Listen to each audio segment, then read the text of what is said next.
Саламатсыздарбы? Дүйнөдө болуп жаткан соңку эл аралык кабарлар топтоо менен тааныштырып, Нияз Ашматов. Америка Кошмо Штаттары жакында Иранга кургактан кол салышы мүмкүн. Бул тууралуу The Wall Street Journal басылмасынын журналисти Алекс Уорд булактарга таянып билдирди. Кечээ The Jerusalem Post басылмасы АКШтын Иран экспорттогон мунайдын 90% өткөн Харк аралын басып алуу боюнча операциясын баштоодон башка аргасы калбаганын жазган. Financial Times жана Newsmax басылмалары миңдеген деңиз аскерлери жана аскер кемелери жакынкы чыгышка тез арада жеткирилгендигин билдиришкен. CNN булактарга шилтеме берип, Иран аралга кошумча аскерлерди жиберип, коопсуздугун бекемдеп жатканын маалымдады. Ал арада Кытай Иранга АКШ кургактан кол салууга даярданып жатканын жана Вашингтонго аймакка күч топтоо үчүн кошумча сүйлөшүүлөрдү жүргүзүү керектигин эскертти. Иран АКШтын басып киришин күтүп, Перс булуңундагы Харк аралына кошумча аскер бөлүктөрүн жайгаштырды. Ал арада Кытай, Орусия, Индия, Ирак жана Пакистан өз кемелеринин Ормуз кысыгынан өтүүсүнө уруксат алышты. Иран санкциялар алынып салынганга чейин күрөшүүгө убада берип, компенсация талап кылууда жана Израилде ок атышууну токтотууга тоскоолдук кылган деп айыптады. Ирандын жогорку лидеринин улук аскердик кеңешчиси АКШ жана Израиль менен уланып жаткан чыр-чатак Иран зыяндын ордун толук толтуруп, бардык экономикалык санкциялар алынып салынганга чейин улана берерин маалымдады. Ирандын абадан коргонуу күчтөрү F-16 согуштук учагын атып түшүрдү. Видео тасмага караганда учкуч секирип кеткен. Белгилей кетүүчү нерсе, Израилдин F-16 учактары топ-топ болуп жана бийиктикте учат. Америкалык F-16 учактары көбүнчө жалгыз жана төмөнкү бийиктикте учат.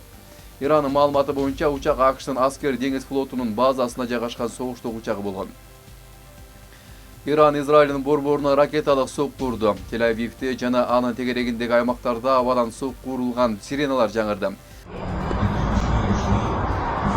Ирандын маалыматы боюнча ракеталык жана дрондук чабуулдар Сафадагы аскердик штабка, ошондой эле Тель-Авив, Кирият Шмона жана Бней-Брактагы буталарга багытталган. Иранын баллистикалык ракеталары Негев чөлүндөгү ири өнөр жай объектисине тийди. Тегеран соккуда жаңы күчтүүрөөк ракеталар колдонулганын маалымдады. Иранын ракеталары Израилдин абадан коргонуу түзүмүн жарып өтүп, кармоочу түзүлүштөрдүн натыйжалуулугуна шек келтирет деп жазат The Washington Post кести. Расмий өкүлдөрдүн айтымында Иран ракеталардан коргонуу системасын жеңүү үчүн ракеталарды топ-топ атып жатат деген кооптонуулар согуштун негизги фактору болгон жана акыркы соккулар Израилдин алсыздыгын ачыкка чыгарды. Арат жана Димонадагы эки турак жай конушуна Иранын ракеталарынын тийиши Израилде кармоочу түзүлүштөр жетишсизби деген суроолорду жаратты жана аскерлер маанилүү буталарды узак убакыт бою коргоо үчүн кымбат абадан коргоочу түзүлүштөрдү сактоого аргасыз болушу мүмкүн деген кооптонууларды кайрадан жаратты деп белгилейт басылма. Негизги өзөктүк объект жайгашкан Димона ушундай маанилүү буталардын бири. Иран АКШтын кургактагы операциясы болгон учурда Бириккен Араб Эмирлиги менен Бахрейндин аймактарын басып алуу менен коркутканын ИРИБ мамлекеттик телеканалы билдирди. Телеканалдын маалыматы боюнча АКШ басып кирген учурда республиканын куралдуу күчтөрү бул өлкөлөрдүн жээк тилкелерин көзөмөлгө алууга жана аймакты кайра түзүүгө даяр. Ошол эле учурда Bloomberg агенттигинин маалыматы боюнча Түркия араб өлкөлөрүн Иран менен согушпоого чакырууда. Агенттиктин маалыматы боюнча Анкара араб өлкөлөрүнүн согуштук аракеттерге катышуусу толук масштабтуу аймактык согушту жаратып, бүтүндөй жакынкы чыгыштын коопсуздугуна коркунуч келтириши мүмкүн деп кооптонууда. Америка Кошмо Штаттарынын президенти Дональд Трамп Ирандын айланасындагы кырдаалга байланыштуу Кытайга болгон сапарын май айына жылдырды. Мурда АКШ президентинин Кытайга сапары 31 марттан 2 апрелге чейин пландаштырылган. Бирок агуй Иран менен болгон чыр-чатактан улам аны кийинкиге калтырууну чечкен. Испаниянын премьер-министри АКШ менен Израилдин Иранга каршы согушун айыптады. Мыйзам чыгаруучулар алдында сүйлөгөн сөзүндө Испаниянын премьер-министри Педро Санчес АКШ менен Израилдин Иранга каршы согушун мыйзамсыз, абсурд жана катаал деп атады. Ал бул жаңжал экономикалык, социалдык жана экологиялык максаттарды артка тартып, карапайым адамдарды бул акылсыздык үчүн кун төлөөгө мажбурлайт деп билдирди. Бул Израилдин согушу жана бүткүл дүйнө анын кунун төлөп жатат. Эрдоган Нетаньяху жана Иран менен болгон согуш жөнүндө катуу айтты. Түркиянын президенти бул жаңжалдын Нетаньяхунун саясий жашоо үчүн согушу деп атады. Бул миллиарддаган адамдардын азабын тартып жатат. Ал согушту тез арада токтотууга чакырды жана башка өлкөлөр жардам бериши керектигин билдирди.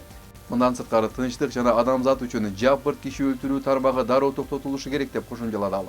Британия аскерлерге британ санкцияларынын алкагында жана анын аймактык сууларынан өтүп бараткан орусиялык Көмүскө флот кемелерин кармоого уруксат берди. Бул чечимди 26 мартта Хельсинкиде өткөн Биргелешкен экспедициялык күчтөрдүн саммитине аймактык коопсуздук жана орусиялык агрессияга каршы чараларды талкуулоо үчүн келген Британиянын премьер-министри Кир Стармер кабыл алды. Өкмөттүн басма сөз билдирүүсүндө жаңы ыйгарым укуктар Орусиянын Украинага каршы согушун каржылоого дагы бир сокку болоору белгиленет. Лондондун айтымында орусиялык чийки мунайдын болжол менен 75% көмүскө флот жана эскирген кемелер менен ташылат. Bloomberg агенттигинин маалыматына караганда, орусиялык мунай Индияда 4 жылдан бери биринчи жолу арзандатуусуз сатылууда. Баасы буга чейин $120 жогору болгон. Уралс маркасындагы чийки мунай Индиянын портторунда 1 баррелине $121,165 сатылууда. Бул 2023 рекордтор башталгандан берки эң жогорку баа. Баанын өсүшү жакынкы чыгыштагы жаңы менен байланыштуу. АКШ чектөөлөрдү жарым жартылай жеңилдетти. Ал эми Индиядан суроо талап кескин өстү. Ири компаниялар миллиондогон баррелдерди сатып алып жатышат. Ошол эле учурда Уралс маркасындагы чийки мунай орус портторунда 1 баррелине $90 тегерегинде сатылууда. Трамп Кубаны алсыратууну улантууда. АКШ жеке секторго күйүүчү май жеткирүүнү 30,000 баррелге чейин көбөйттү деп билдирет Рейтер агенттиги. Америка Кубанын жеке компанияларына күйүүчү май жеткирүүнү көбөйттү. Ошол эле учурда мамлекеттик секторго басымды күчөттү. Ошентип Вашингтон өлкөнүн экономикасын 2 бөлүккө, мамлекеттик жана жеке секторго бөлүп жатат. Факт жүзүндө мунай блокадасы күчүндө, анткени мамлекеттик мекемелер күйүүчү майсыз калышат. Ал эми жеке бизнеске чектелген импортко уруксат берилет. Мамлекеттик катчы Марко Рубионун айтымында өкмөткө же аскерге байланышы жок ишкерлерге көңүл бурулат. Ливанын Хезболла согушкер тобу Тель-Авивдеги Израилдин коргоо күчтөрүнүн штаб-квартирасына түн ичинде чабуул койгонун жарыялады. Мындан тышкары Тель-Авивдин жанындагы аскердик чалгындоого таандык казармаларга ар кандай типтеги ракеталар кол салган. Израилде сиреналар жаңырганга чейин алдын ала эскертүү берилген эмес. Кытай дээрлик 100 дрондон турган эң жаңы Атлус согуштук курал-жарак системасын көрсөттү. Дрондор берилген тапшырмага жараша буталарды, алардын коргонуу деңгээли жана эң оптималдуу сокку уруу варианттарын өз алдынча аныктап, андан кийин сокку урат. Өзбекстандын Жизак облусундагы келечектеги атомдук электр станциясынын курулуш аянтында алгачкы бетон иштери башталды. Курулушчулар Ритм 200N аз кубаттуулуктагы реактор имаратынын пайдубалын куюп башташты деп билдирет Подробно УЗ.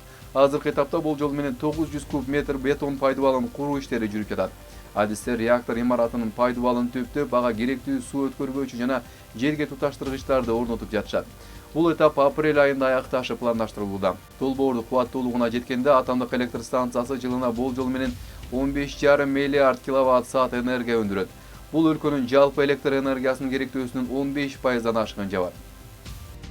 Беларусиянын президенти Александр Лукашенко расмий сапар менен Пхеньянга барды. Бул анын Түндүк Кореяга жасаган биринчи сапары деп билдирет Рейтер агенттиги. Минск менен Пхеньян санкциялар жана эл аралык кобочулонуу шартында эки өлкөнүн ортосундагы кызматташтыктын укуктук базасын кеңейтүүчү жана бекемдөөчү 9 тармактык келишимге кол коюшу күтүлүүдө. Лукашенко Ким Чен Ынга барып, душмандар пайда болуп калса деп ага пулемет берген. Сиздер бүгүнкү күнгө алынган эл аралык жаңылыктар топтому менен таанышыңыздар. Саламатта калыңыздар.